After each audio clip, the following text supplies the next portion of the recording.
This training program is offered by a joint venture of AICTE and RGVB Bhopal and organized by Sagar Institute of Science and Technology, Gandhinagar, Bhopal.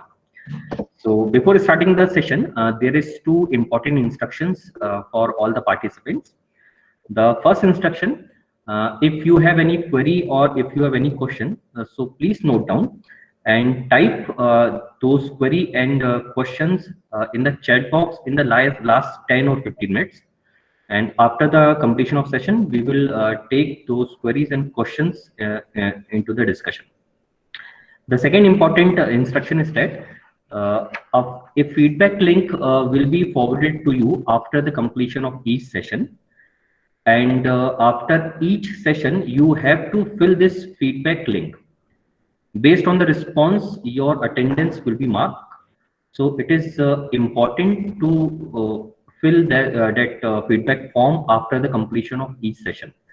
So please remember to fill the feedback form after the completion of each session. And this should be filled within the 15 minutes after the completion of each session. Means suppose if the session will be completed at 12 or 12:10, to in that case you have to fill this form within 15 minutes, means till 12:10 to 12:25. Okay, after that the link will be expired, and based on your response, your attendance will be marked. So now without further ado, we will turn the time over to our today's speaker, Dr. Kapil Kumar Goyal, who will be giving the presentation on the topic IoT perspective, enabling technologies and challenges. Before starting the session, I would like to read the profile of Dr. Kapil Kumar Goyal sir. Dr. Kapil Kumar Goyal obtained his BE in 1999 from NIT Kurukshetra and did MTech from NITTR Chandigarh, India. He accomplished his doctorate from IIT Roorkee in 2012. Presently, he is working as assistant professor in Department of Industrial and Production Engineering at Dr. B.R. Ambedkar National Institute of Technology, Jalandhar. He has 18 years of teaching experience along with 4 years of public sector and industrial experience in NHPC, ISGEC, Yamunanagar, and Jindal Steel Strips, Hisar. He has more than 40 publications to his credit in the renowned international journal and conferences, and his research interests include industrial Internet of Things, evolutionary algorithm, multiple objective optimizations, neutral networks, manufacturing systems, process planning and optimization. He is also serving as editor on the board of various international journals and also acting as a reviewer in various reputed international journals. So with this profile, now I request Dr. Kapil Kumar Goyal sir. Sir, kindly proceed for your session. Thank you, Nitinji. First of all, at the outset, I would like to congratulate the SysTech team, the whole team, who has organized such a wonderful program. I was looking at this schedule. This is heavily packed, a concentrated dose of 28 sessions, this is a wonderful program in which so many sessions from the renowned experts from throughout India will be delivering talks. So congratulations to the whole team who has done this tedious task, arranging so many experts. And I'm also thankful to Dr. Rashmi Dwivedi, who has contacted me and extended this opportunity for being the part of this wonderful mega program. Let us start where the discussions were going on in the inaugural session. Dr. Jyoti has rightly emphasized that being in mechanical, you don't think that we belong to a branch which is pure mechanical and it's a core branch kind of, and we should not be involving into computers and electronics. That's not my cup of tea. Kind of teachers most of the times think like that, and the same idea is being infused to the students as well. So as you go into the class, the same ideas you take with you in the class, and the students also start refraining from the upcoming technologies or the new technologies. But let me tell you, friends, the day nowadays we are living in an age where technology is very fast evolving.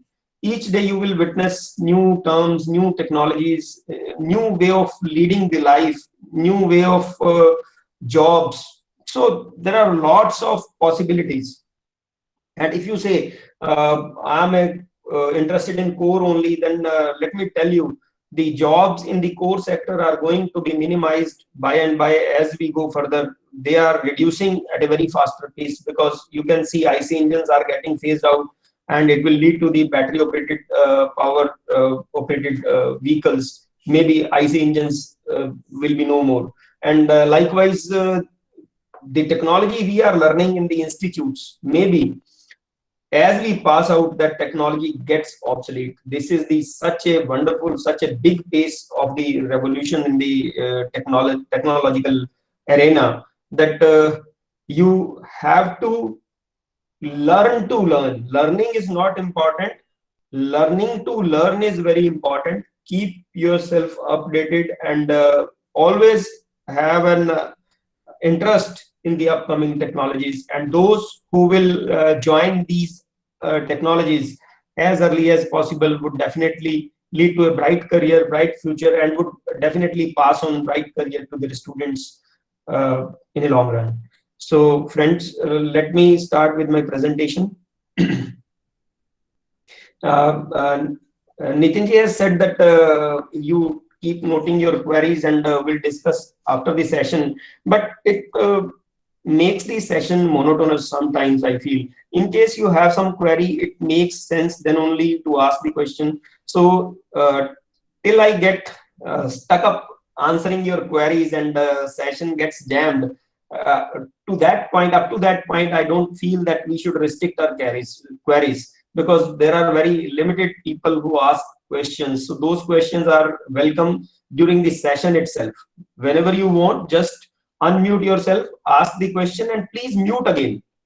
Please be very disciplined during this discussion, that just ask the question, and during discussion you may keep yourself unmute. As the discussion is over, please mute yourself again. So I request you all to have interest in this session, and ask wherever you want. So at the same point where you are interested to ask. So let me start with my presentation.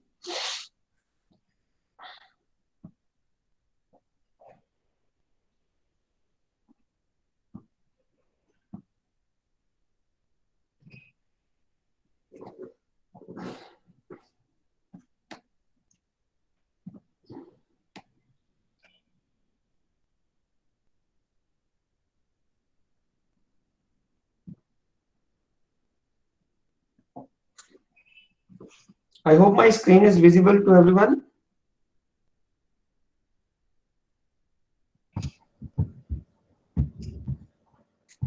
My screen is visible to you all? Yes, sir. Okay. Yes, sir, it is visible. That's good. So friends, let me take you all. Yes, sir, it's visible. Thank you. So let me take you all to a journey of Internet of Things. Let's discuss the perspectives, enabling technologies, and the challenges ahead in the Internet of Technology. These are various topics to be covered during the presentation, and with some practical deployment of IoT. After brief introduction and perspectives, and various enabling technologies, along with the security and other technological challenges. So let's see what is the IoT. So IoT is a giant network of physical objects or things embedded with electronics, software, sensors, and network connectivity, which enables these objects to collect and exchange data. Here it is very important thing is that they are able to collect and exchange data. The thing is, they are responsive. They may collect the environment, they may gather the information from the environment and pass on to the some processing unit or some website later on. And From cloud, they may get some signal back after processing or data analytics or machine learning, whatsoever it is. You apply the various algorithms, and based on that, that data is meaningful, and you get some update back, and there may be some actuation in that object also. So Internet of Things is basically the thing which is connected to the network, one thing, and it should have some embedded electronics and softwares so that it can sense. IoT allows the objects to be sensed and controlled remotely across existing network infrastructure. We are using more or less existing network infrastructure. So for things also, for Internet of Things also, we are not setting up all the way a new infrastructure, because already we have some infrastructure and we'll be utilizing that infrastructure, and there are some problems and there are some some improvements or some protocols to be developed for connecting things to this existing network infrastructure. So creating opportunities for more direct integration between the physical world and computer world. Earlier we had two things, one was the computer world and another was the physical world. When we say physical world, that encompasses the whole objects to which we interact throughout our life.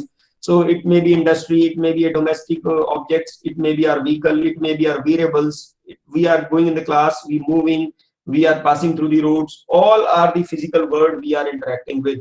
So that was the physical world, and the computer-based systems are basically internet-connected networks from which we get nowadays information. Seamless information we are getting, because without internet you cannot think of a day. Just you think of a day that when you are stuck up and your internet is not working, you'll be starved like anything. So the thing is, both we have available, and now it's time to integrate these two phases. So, and resulting in improved efficiency, accuracy, and economic benefit. Please mute your mic. A thing, what we have called a thing. What is this thing? A thing in the context of Internet of Things is an entity or physical object that has a unique identifier. It means when we say a thing, that thing has to be an address, a unique identifier. Basically, whenever the thing is connected to the network, it is being a part of IoT. It has to have basically a unique identifier, an address through which it will talk to the internet, talk to the cloud, talk to our existing network. So an embedded system and ability to transfer the data. Definitely it will be having some embedded systems. Embedded system, that software, hardware, sensors, everything comes under the category of embedded system. And the ability to transfer data means it should be able to communicate, as we were discussing in the last slide. So it should be able to communicate. So thing is basically a device, anything, any object which has a unique identification code or unique identifier has the capability to sense and transfer the data. So the thing is basically an item that can have sensor attached to it and can be tracked by computers. Basically, one is the embedded systems like sensor. It is sensing the environment and it is talking to the computer or connected to the network. That is, it can be tracked and controlled through the computers. So let us think of the things involved in various IoT applications. Like here you can find out anything in the health monitoring devices. Anybody? Health monitoring devices could have a thing like, what is the thing here? Can anybody tell what thing there could be in the health monitoring devices? Anything you have seen? Any device which may be treated as thing?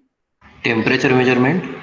Temperature measurement, maybe temperature measurement when it is a wearable kind of thing and it is talking to the internet, then only it would be called as Internet of Things. Say that is a digital temperature sensor, digital temperature thermometer which we are using. It's not a IoT thing. IoT thing could be a heart pace controller that is embedded into the body. So that is a thing basically. Or you are wearing some wearable through which your heartbeat is being monitored and being transferred to the cloud data, then it's an Internet of Things. So I hope by this example you set temperature measurement thermometer. So now you are able to distinguish between Internet of Thing and a simple thing. So next comes the home automation. In home automation, can you find out anything? Today's environment, or today's arena, we are looking at the ACs, which can be controlled anywhere, anytime. So that is an Internet of Thing, because that AC is connected to the network through and its data is being uploaded on the cloud and is being controlled through the cloud. Similarly, there could be washing machines, there could be refrigerators, which could be Internet of Things or IoT based. Then comes the automobile. Automobile could be an IoT, because you are using some ways to check the roads and all that. You are connecting, your GPS is enabled, and the vehicle is, wherever it's moving, it is being tracked. So it is also talking to the internet. So similarly, some industrial processes could be where we are tracking the temperature, pressure, or various object parameters.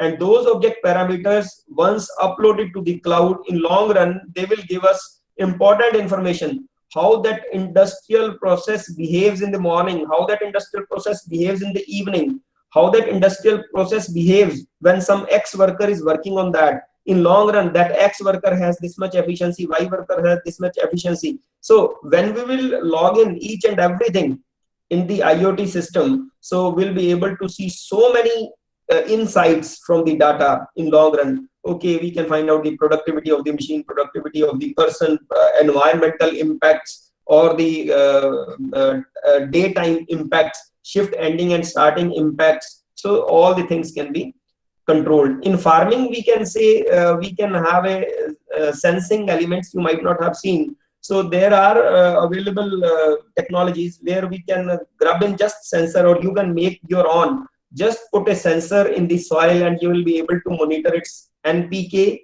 and its moisture content as well.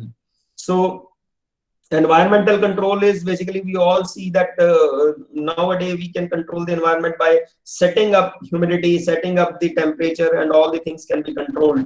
Then is the wearable gadgets, simple smart watches. Everyone is might have gone through or might have taken a smart watch, which can be integrated to mobile. My son uses this wearable watch, and it is a fabulous example for the IoT, because once you wear that watch and travel for cycling, so the whole route you have traveled would be available for you after your journey is over, and you can see on which paths I had been gone, and what was my maximum speed of the cycle, what was the minimum speed, what average speed I could achieve, and how many kilometers did I cover. So the thing is, everything through this small gadget can be found. Heartbeat rate, maximum heartbeat rate, what was my heartbeat rate. So such things, you can just imagine that they'll change the world, and we will be basically becoming more and more informed. Just wait for a while.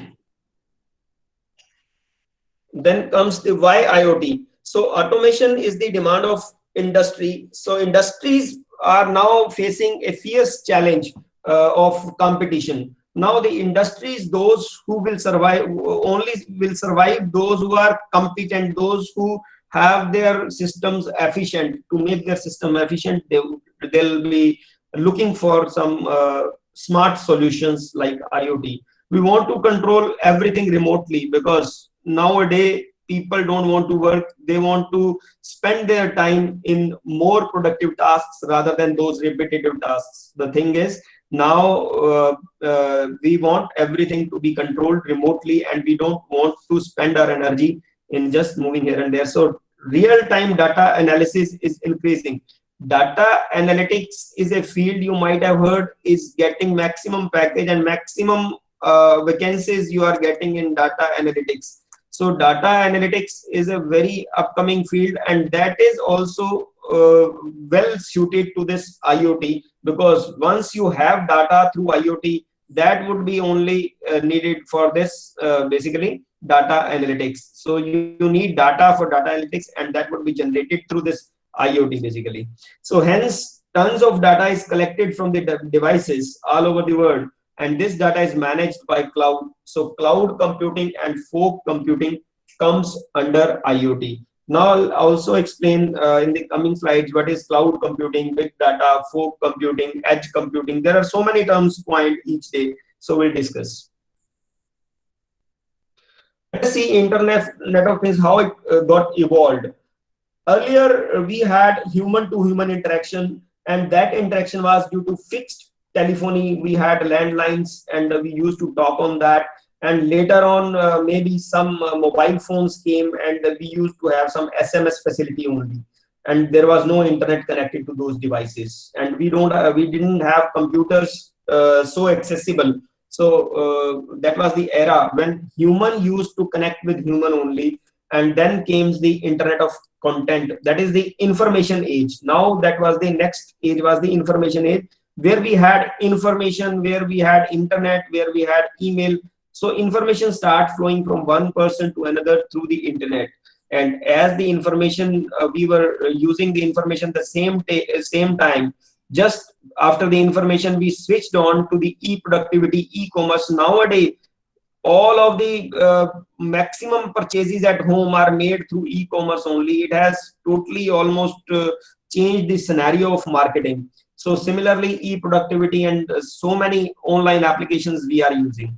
Then after this e-com, we got into the social media, that is the internet of services. Earlier it was, now it became the internet of people.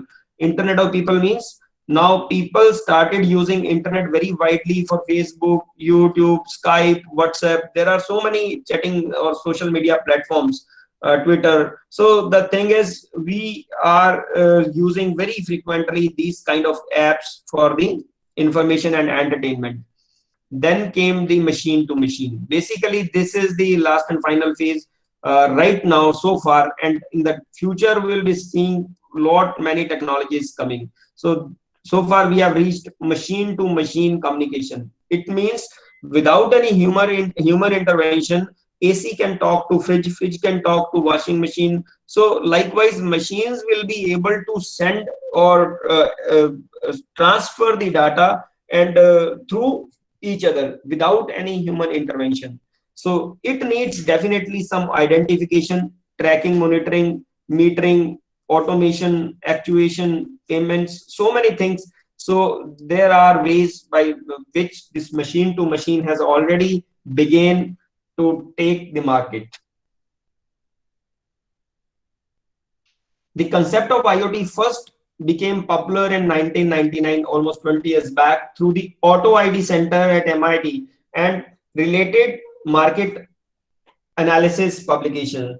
So in 1999, the first time the IoT term was coined. So radio frequency identification, RFID, was seen as a prerequisite for the IoT at that point. Initially, it was thought that RFID is a technology which can basically provide addresses to infinite objects, and addressable objects can become the things in the IoT scenario. So if all objects and people in daily life were equipped with identifiers, computers could manage inventory them.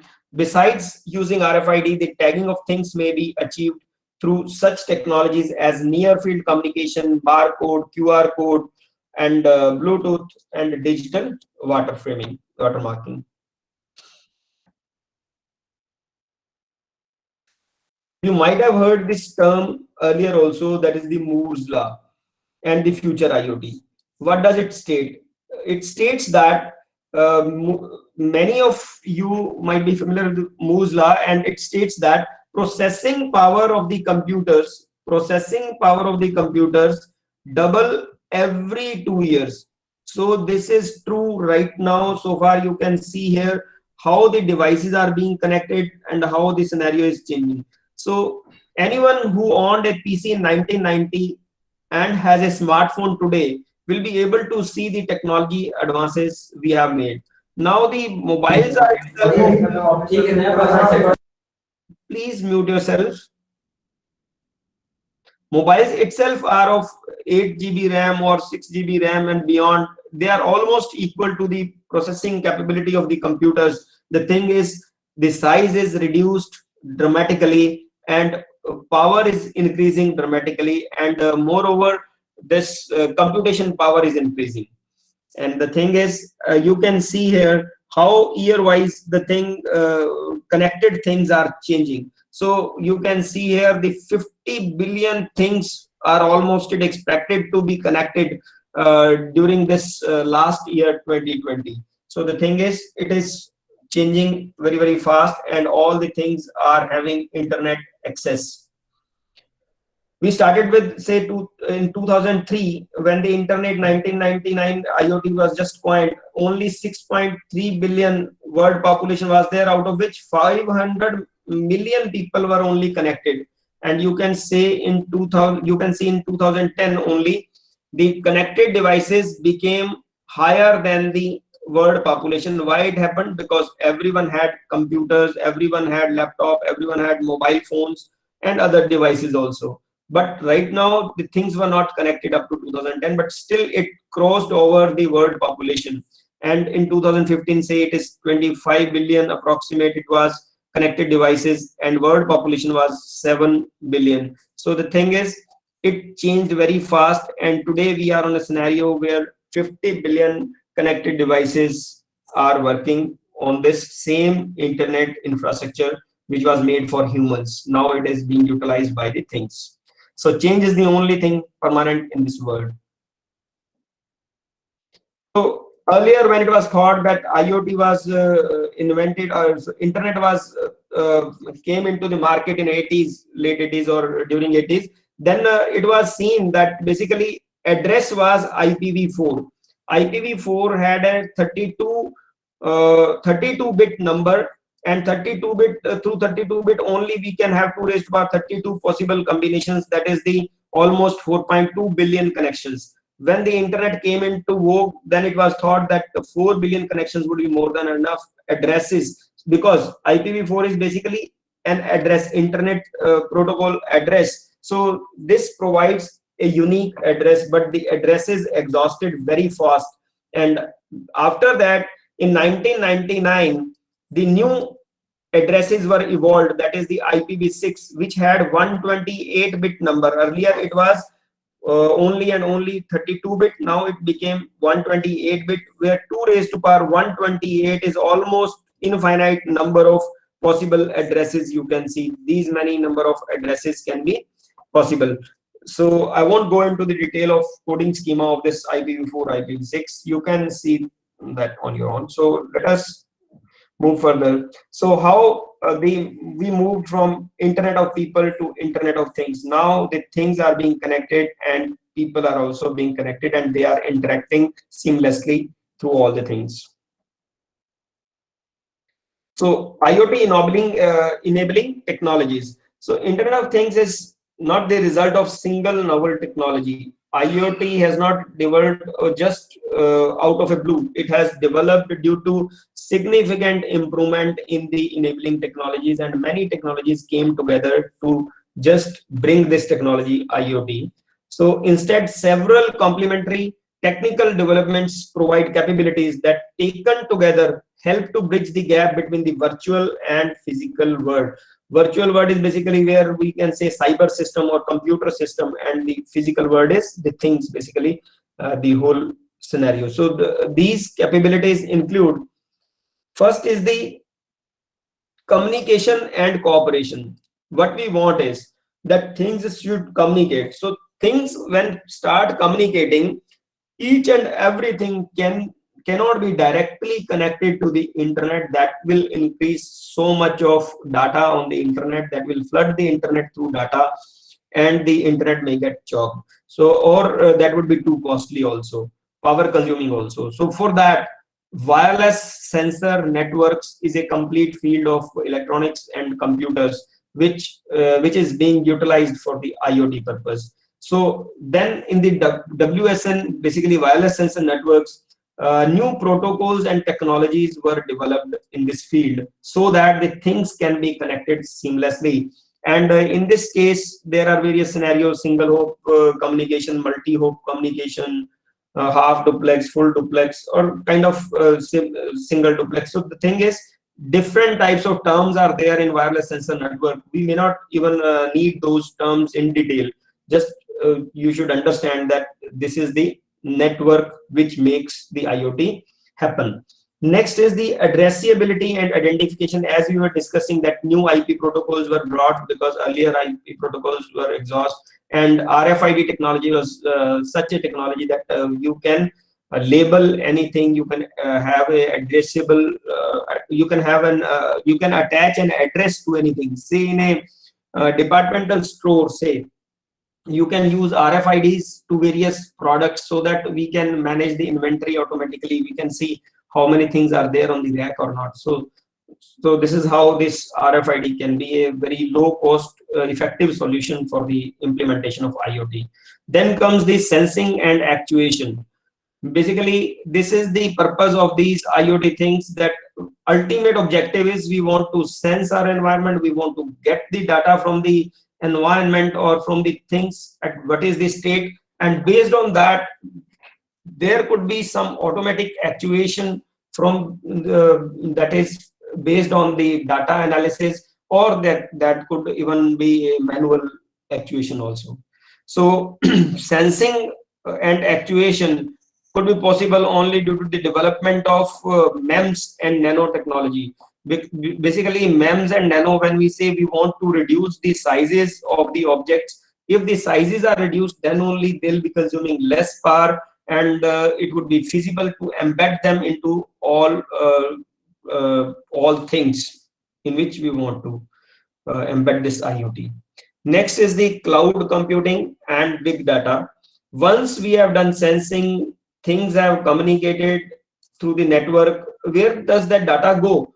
The data should go on the cloud. We all might be using cloud. Google Drive is giving us cloud, even Dropbox is a solution. There are so many solutions available where cloud is basically we are putting our own data on the network, and we can access the data freely wherever we go. So we are habitual of using cloud, and the same thing is cloud computing basically, and it is basically industrial level cloud is being provided where you have enough bandwidth, it would not choke, and basically data is available in TVs and beyond that also. So the thing is, that is the cloud computing. Next is the big data. Big data says as you are moving through IoT, you'll be able to see that every device connected will be generating data, and this massive data will be gathered,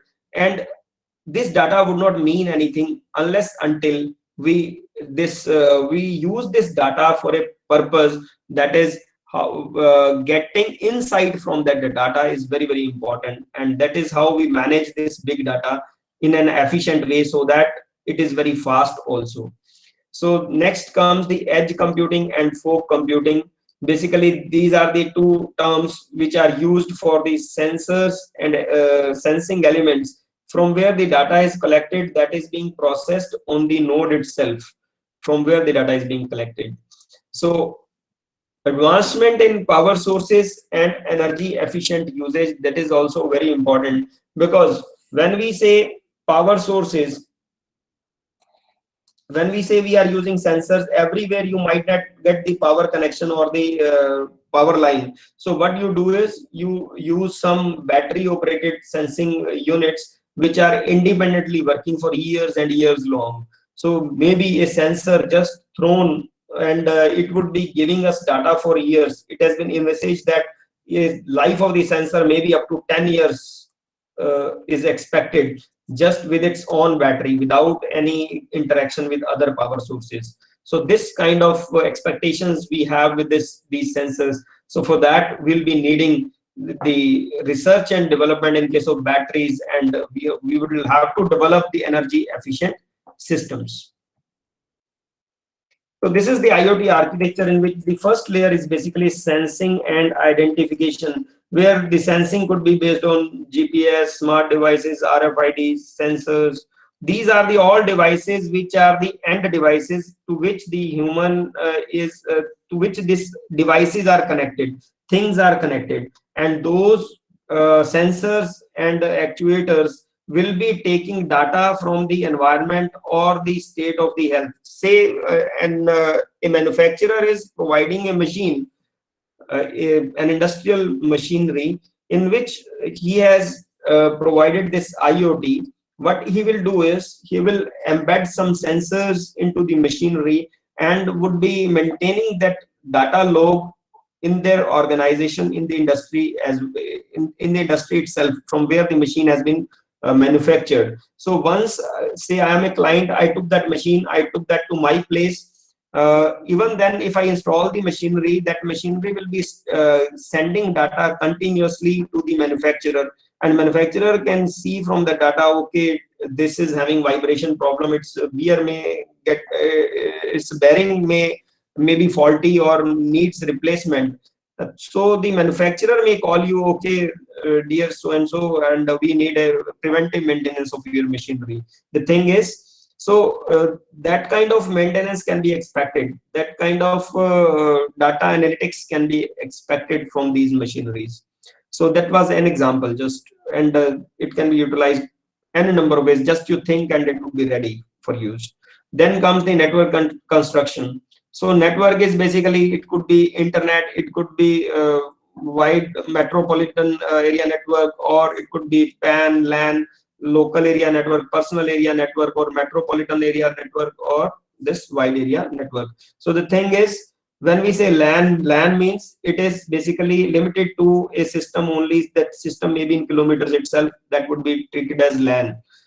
Beyond LAN, if we say lower than that, is a PAN, basically personal area network. Personal area network means it is limited to some offices, adjoining offices only. When we say PAN, beyond PAN, if we go to LAN means some the whole institution is connected through the LAN only. And beyond LAN, if we say there are multiple LANs on multiple places, and those places may be physically apart, then it could be a metropolitan area network.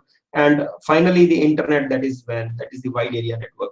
So these are the networks, how these networks are being defined. And then is the information processing.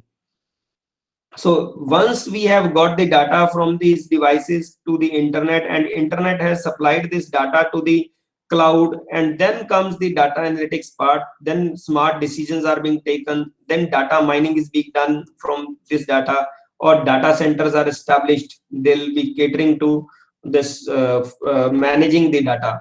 Based on those smart decisions, based on those data analytics, you will get a third party application. That application will show us the health of the machinery, maybe, okay, how much good it is, or kind of it can show us routes where we are going, and what is the kind of traffic. Google app you might have all used, and that is also an IoT device, because that's also based on the GPS location of the other vehicles which are moving ahead of you. They are providing data to the Google, and based on their speed, Google assesses that, okay, this is red zone, because vehicle earlier it was running at 80 kilometers per hour. In this zone, almost all vehicles are going at 20 kilometers per hour. That means there is a traffic congestion. That is how these integrated applications help us help in our life. So sometimes Google may give you an alternative route also. Okay, you go through this route, and say based on that, so we'll be able to save our time and energy. So these are various protocols. I won't go into details. So this is very, very important protocol for sensors. This is 802.15.4, where personal area network matters, because personal area network is, it may not be only Bluetooth, it could be Zigbee, it could be LoRaWAN. There are so many networks available, so you may use any of those. So personal area network means sensors will talk to each other, that is M2M communication, machine to machine communication. And when they talk to each other, their location may be mobile also. As they move, they'll be dynamically connecting other nodes to send the data. So every device is not connected to internet. Only a gateway is connected to finally internet, and that gateway is taking data from those devices which are connected to each other. So there could be some sync node which is giving data to the gateway. So I won't go into the details of this also. Then comes how the IoT works. as I told you, RFID is very important for addressing the things. Then comes the sensor, which can have sensing from the physical world, and then comes the basically capabilities basically network, where the smart technologies are being connected to the network, and we are trying to minimize the size of all connected devices so that they are consuming less power, they are less costly, and even they are readily deployable. The structure of IoT, basically, the IoT can be viewed as gigantic network consisting of network of devices and computers connected through a series of intermediate technologies, where numerous technologies like RFID, wireless connections may act as enabler of this technology. Tagging things, I discussed. Tagging means giving address to them. Feeling things means we are sensing something. Shrinking means we are miniaturizing those things. And then is the thinking things, basically embedded intelligence. Intelligence means that comes the data analysis, how the data is being coded. So this is an example of computer network, and here comes the various characteristics of computer network that I would like to skip right now because we are running short of time. So the thing is, there could be a serial communication or parallel communication in the data flows in the zeros and one. Being a mechanical engineer, this course is designed for mechanical engineers. Let me spend some time on this, because whenever the data flows between one device to second device, the data flows in the terms of binary digits only, 0 1. Why it is binary? Because computer has only on and off state, and that on and off state can be changed only in the computer, in case of computer. So data is traveling in case with the binary bits, and it's stored in terms of binary bits also. As we can say, in parallel communication, we'll need so many wires to parallelly communicate. Say we want to communicate this C, language C. So language letter C. So C means it is 0 1. This is 0 0 0 0 1 1. So we'll be having this 0. This is 1, and this is a clock cycle which is having clock rate, some clock rate, and based on that clock rate, we'll be measuring that what is the position of these zeros and one on this particular location. So similarly, in the serial transmission also, we transmit the data, but parallelly we transmit the clock, and each clock signal will give us the data, and that data is being processed bitwise. Say it is a 8-bit processor, 4-bit processor, 16-bit processor. So likewise, it will be taking data from the one device to another in a serial way. So these are various important protocols in the serial communication of the embedded devices.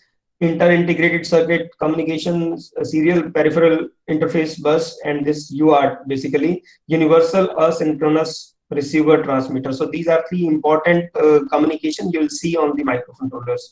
Now comes the MQTT, basically message queuing telemetry transport. This is a way of communication in which the message is being ported through the protocol, that is the publish subscribe. Publish subscribe means there is a agent or broker in between the data being generated by the person in being utilized by the person. So say there is a thing which is generating the data.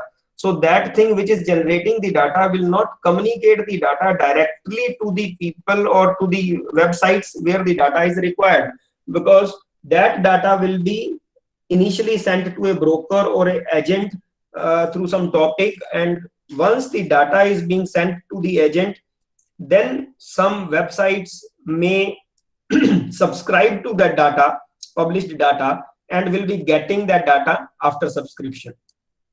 The same data can be sent to multiple websites or a single website can take data from multiple publishers. So this is very, very important protocol, and it has various QoS levels, 0, 1, 2. So 2 level is utmost security. So due to lack of time, let's not go into the detail. So models of the cloud, you might have heard software as a service. This is the basically PaaS, basically, and then the infrastructure as a service. So let's also skip this. Fog edge computing, I've explained. Big data, because I'm hurrying because I want to show you live demonstration of this some embedded sensors. So let's go ahead and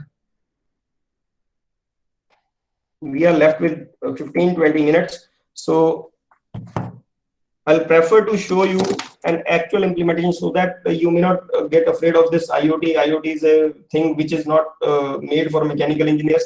Only computer or electronics people could be doing this. I'm also from the industrial and production engineering department. So the thing is, now we have subject IoT in our syllabus, and that is being taught by our branch only. The thing is, just you'll have to take some initiative and it'll be good to go with this IoT. So let us see how we can have this practical implementation of IoT. Have to switch the camera first.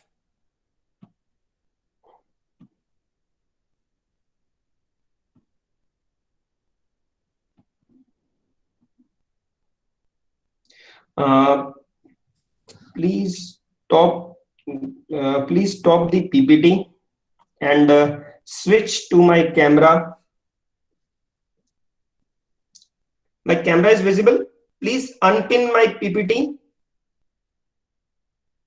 and switch to the camera. Is that fine, or should I stop presenting?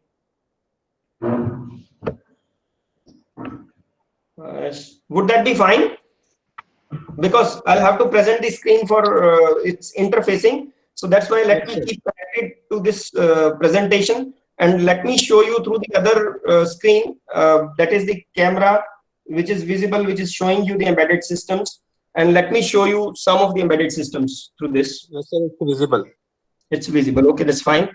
So friends, let me show you the most popular this embedded system, which is a Raspberry Pi board, is in my hand, in which you can see there are 4 USBs, 1 Ethernet cable can be adopted, can be connected, and here is 1 HDMI cable, and this is the micro USB in which the power is being supplied.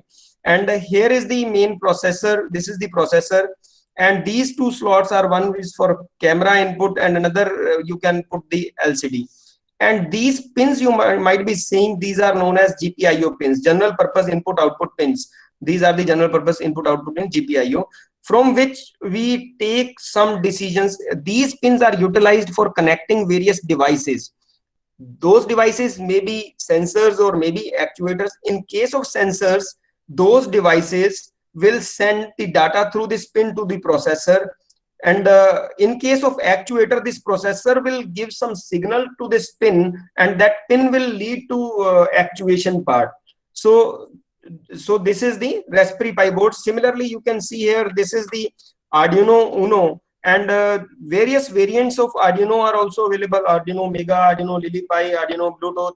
So these are the kind of microprocessor. Every microprocessor has in common is these are the GPIO pins, and these are the basically central processing unit, CPU. In this case, the central processing unit is Atmega 328, and this is by the Broadcom in case of this Raspberry Pi. So let us take an example where this, say you have bought this Raspberry Pi and you want to run this Raspberry Pi for your particular application of IoT. In that case, you can see in the rear, there is a memory card installed in this case. So this memory card for Raspberry Pi board, say Pi 3 B+ board is this. Nowadays, recently Pi 4 has been launched, and that can also be used. So in this case, you'll use this memory card to install the operating system. Some microcontrollers have operating system and others don't. And this is a Raspberry Pi board, is a microprocessor based. This was a mini computer. Initially, it was designed so as to function as a computer for the educational society as well. Now it is very well adopted to the IoT, that is the Internet of Things. It may function as gateway also. So in this case, you can see here this card. In case this card, you just bring the new card, and that card should be installed with the operating system. To install the operating system, what you'll have to do is, let me show you this operating system. Simply, you will search the operating system Raspberry Pi. So my screen is already shared. So let me go to Raspberry Pi org, and where you can download the softwares. In the software, you just simply go and download the software, as we install various software apps like in computer and in mobiles. in the same way, you will download this Raspberry Pi OS for Windows, or directly just you can choose the operating system and you can choose the SD card, and that would be automatically installed from this website. Once the operating system is installed, simply put that card into this module, that is the Raspberry Pi module. Once you have put in this card, and just after putting the card, you just supply the power through the micro USB, and this is the power being supplied through the micro USB, and you'll have to connect this port to the HDMI cable. This port will be used as output for the monitor, and you can connect your keyboard and your basically mouse to these USB ports. Once you have connected keyboard, mouse, and the screen monitor, and this is the power has been given and operating system has been installed, this is very much good to go, and it will function like a computer. It can do anything like operation which you desire. So because I was to give you presentation, that's why I have not installed separate monitor for this. I have used this PC on which I am presenting as the monitor through the VNC software. This is VNC software and PuTTY, PuTTY.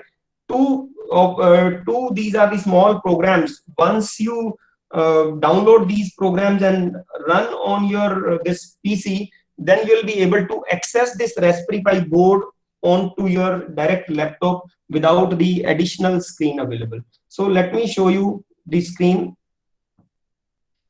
Now I'm please pin to my PPT where I was presenting. So the thing is, now you can see here, this is the operating system available for this from this Raspberry Pi operating board. So this Raspberry Pi board independently does not have any sensors. It is like a computer. So to provide the sensing capability to this board, we have separate elements known as hats. So in this case, this is the hat which is known as sense hat, which has 6 sensors available: temperature, pressure, humidity, and gyro, and other sensors. So once you have this board, I have done nothing, nothing of the sort. Basically, no programming has been done. Just I have taken this sense head. I am attaching this sense head to my this Raspberry Pi. On these pin, you can see there are slots available and there are pins available. So these slots are to be fixed on the pins.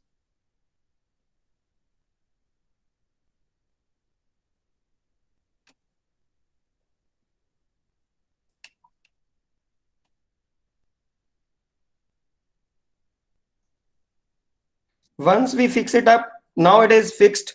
So now the Raspberry Pi board is working and its sense head is also fitted. Once we have fit this sense head, let me once turn it off and turn it on again, so that we can use this sense head.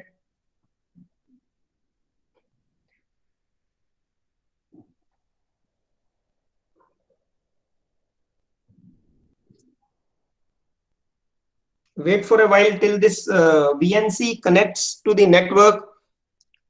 And because I turned off this Raspberry Pi board, now it will be again turning on and it will be accessing the Wi-Fi router in my house, that is the access point, and that will give it connectivity. Through that Wi-Fi router, I'll be accessing this Raspberry Pi board and will try to establish connection. So connection is already established. Now let us see, do something with programming. So there is a folder like documents in the operating system. You can see here various folders. As you just log in, you will be finding these folders available. From these folders, just go into the SenseHat. This is the folder I have made, and these are the programs made by me only in this sensor. So let me show you a simple text message. Say welcome message is the message which we want to show. Say now, let us see, first run it, then I'll explain. Now you see some welcome message, that is welcome to IoT, is running on my screen. On my camera, WebPi, this is Raspberry Pi board sense head showing the message which has been displaying welcome to IoT. It means now I am able to control my Raspberry Pi through this sort of coding that is known as the Python script. I have that Python script inbuilt in this operating system, which can be accessed through just the symbol of the Raspberry Pi. You press this symbol, go into programs and go into this, that is the Thonny Python IDE. So I am using right now Thonny Python IDE and open the file in which I have written a piece of code. Through this piece of code, what I have done is from sense head import sense head. Basically, this is this kind of line is written to have a pre-built library of the sense head. The hardware which I have integrated with this Raspberry Pi is the sense head. So sense head has already provided this library that is known as sense head. So let me import that sense head library. By this writing this line, simply we'll be able to import this library. So once we have imported, now what we are doing is sense is equal to sense head, because we have imported sense head. Now let's make function this sense head through this term sense. We can write anything. This is a variable. Now through sense we are giving some input to this sense head. Sense dot show message welcome to IoT. Here we are deciding the text color and the background color. I have given some colors. These colors are RGB. Basically first letter R, then G, then B. So based on these values, 3 values, this color is being decided on the LED. So this is the text color, this is the background color, and it is the scroll speed. Because it's a small screen and it has to show a big message, so the screen definitely should scroll, and it should scroll or at a particular pace, and that pace can be decided in this function sense. So this was the program to have some message on the sense head. Small program, that is the welcome program. And now let us try to have some next program to show you. Say we want to have letters with random color.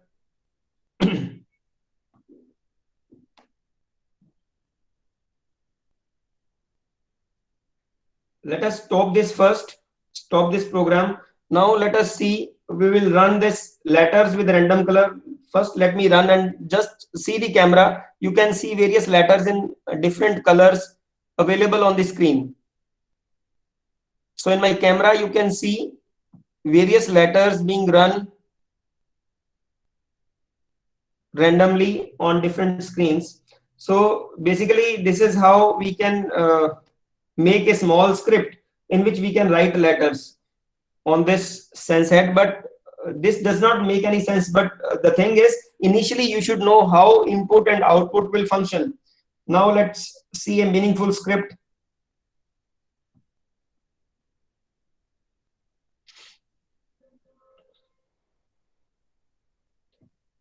That is basically weather sensing program.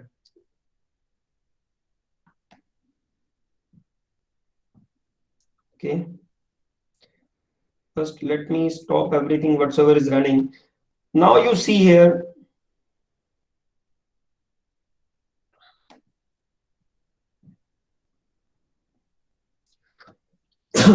we are using sense head, that is fine. We are also using time because we want to access that what is the present time, and from time, this is the ASC time, which gives us the present time right now. What is the time? So these are the inbuilt functions in the Python which we are using. So similarly, sense head we have already used, you are aware, and sense clear is basically if there is previous some input that should be cleared first, then only the next program should run. And here are the background and foreground colors, that is the color of the text and the background color, say. And now let us see, we are finding some temperature, that is the sense dot get temperature will give me the temperature through the sensor which has been installed on the sense head, because sense is basically an element which has been taken through the sense head. You can see here this sense is an element which is being taken from the sense head. So okay, whatsoever I want to give or take from the sense head, I'll be using sense only this point onwards. So let me tell you, okay, we are accessing the temperature. Get temperature means we are trying to get temperature from this sense head. Okay, this is temperature and here is the humidity, and then comes the pressure.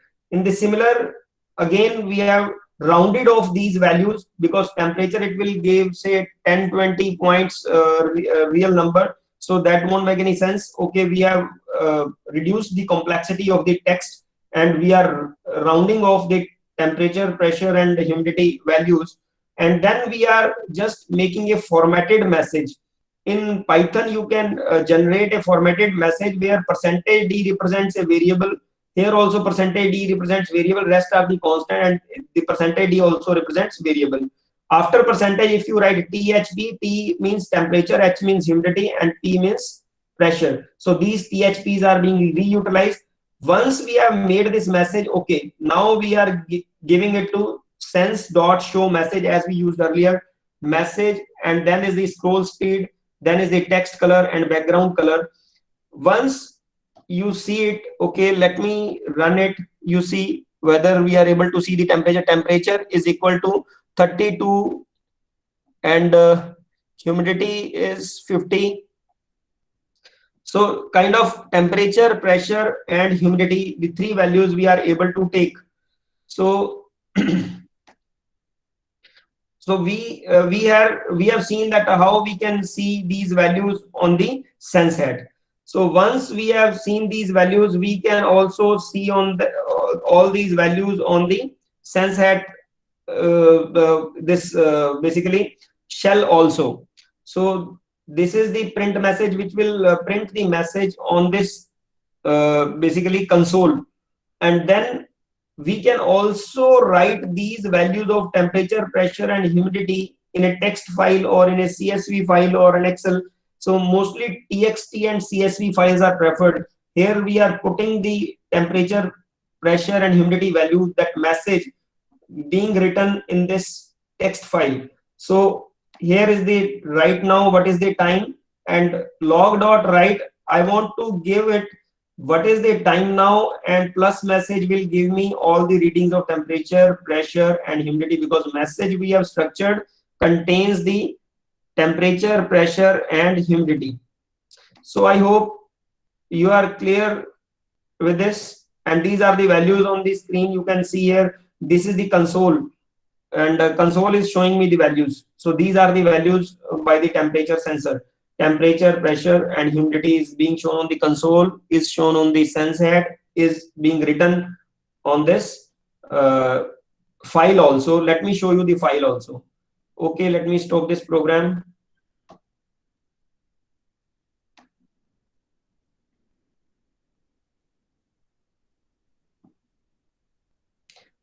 This is the homeweather.txt file, where you can see these are the values being generated. So this is how these values you can see here.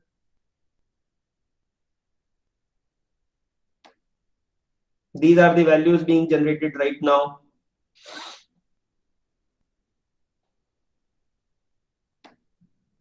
These are printed in the text file. So you have seen how we can utilize this for this temperature sensor and humidity sensing, and it is giving you wonderfully all these values.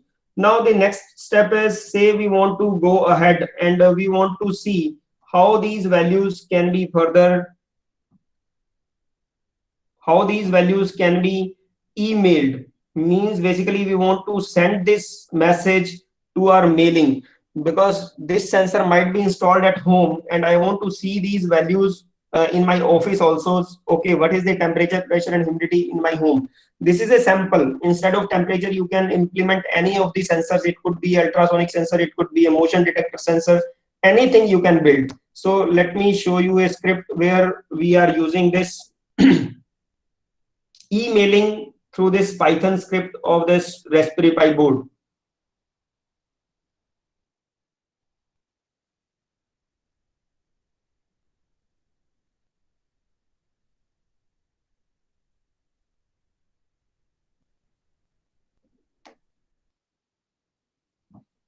Okay, yes, this is the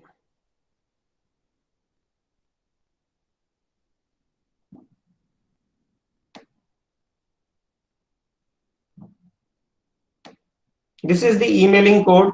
Here you'll have to set up the email server. These are the initial settings of email server. Say this is my sender email. From this mail I want to send the data to this receiver email, and here is the message, and the same thing, temperature, pressure and humidity is being sensed and rounded off in the same line itself. Earlier we were rounding off again after the sensing. Right now we are sensing and rounding off in the same line, and then we are just message. This is the message which is being structured message, and this message after being structured is being printed on to the console as we have seen earlier. Now the same message will also be sent to the email ID, my email ID, that is the say Kapil Acad, and earlier the mail through which I want to send is this is the NID event. So this is how we establish the server. Let me run this script. Okay, so it has shown me some number. Okay, done. So this has sent the message. This has sent the message to my mail ID. Let me check my mail.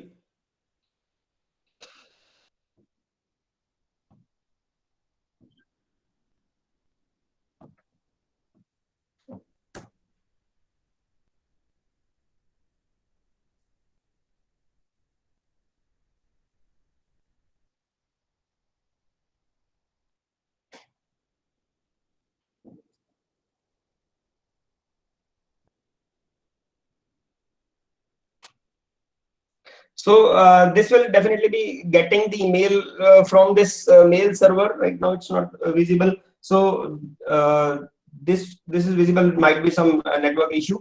So the thing is, so you are able to see that we are able to incorporate all the parameters through this Raspberry Pi, and we are able to establish it as an IoT device. IoT device is a smart device which senses the data and communicates the data to the cloud.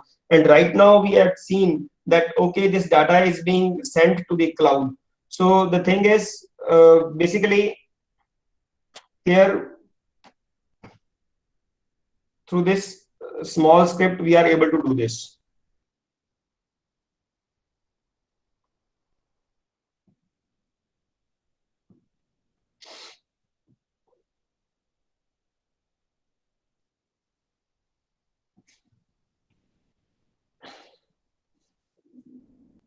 So thank you all.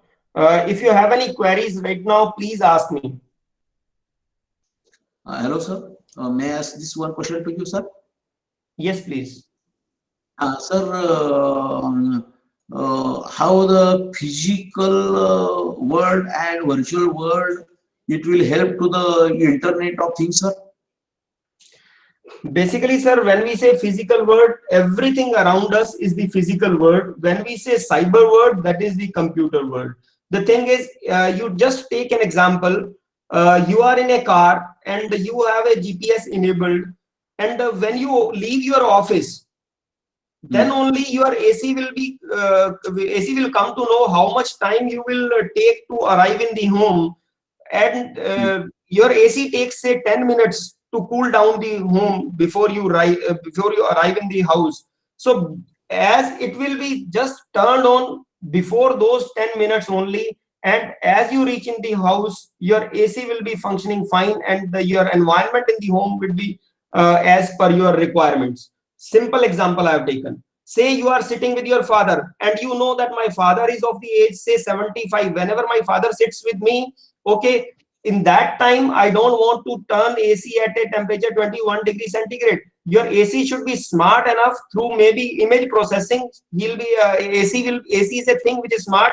It may look at the faces and may diagnose, okay, this is his her father sitting, and now I don't want to run on 21 degree, it would run on 26 degree. So just you think, imagine anything and everything that could be implemented. I was showing you a small piece of code through mailing. Every time there is a birthday, you'll have to remember I am to mail it. Just Yes, you sir. Yes, sir. just you make a list of your birthdays. You make a list of your fields, all the field. Okay, dear Kapil Babu, Kapil sir. You pronounce hi bhai. You write your own way. That is the how you basically tag people. And after that, a customized message you write every year on the birthday. The same message will be sent without your intervention. You might not be knowing that I have wished birthday, but you are wishing birthday to all people, and that will make you smart without any intervention, without any work, without any spending time. This Raspberry Pi can do this. And the thing is, just you keep thinking, alarm, anything. Say you want that my geyser should be turned on before I wake up at 7. It should be turned on at 6. So you can program the geyser. That is the thing. That is the physical world. You are interacting it through the cyber world. Yes, sir. Thank you, sir. Yes. Anything else? Anyone else? Anybody having any queries on the session? What I was thinking is that I was looking at the schedule and I thought that my next session is on machine learning. Many people are delivering talks on machine learning. In case you all are interested, the things which we have fast forwarded, I can show you the process, how to establish the software in the card, how that card will be inserted, how this program is being working. Everything I can deliver you, and even triggering also can be implemented. How it work. Hello. In case of data analytics. Yes, please. Hello. Good morning, sir. It was a very wonderful lecture, sir. Being a production engineer, actually I am from electronics and telecommunication engineering, and I have interest in interdisciplinary projects. That's why I have joined this workshop. That's very good. Being a production engineering, sir, you have explained very well about the IoTs in a very simple manner. And just you asked, sir, we are interested. We are very well interested to know other programming methods. As per AI, we have already listened a lot of lecture of fundamental of AI. So beside AI, we are interested to know more about the IoT. So this is my personal view. So if we have something more in IoT, so it will be very beneficial for us. Thanks, Piyush. Thank you for your feedback. So I'll see the possibility of delivering the extension of this lecture so that the things are more clear to you, because in last 15-20 minutes, I fast forwarded the things because I was aware that we are running short of time. So in case we have more time in hand, we'll be able to just grasp the technology better. Okay, sir. Thank you, sir. Thank you, Piyush. Thank you so much. Okay, participants, any other query from your side? Thank you, sir.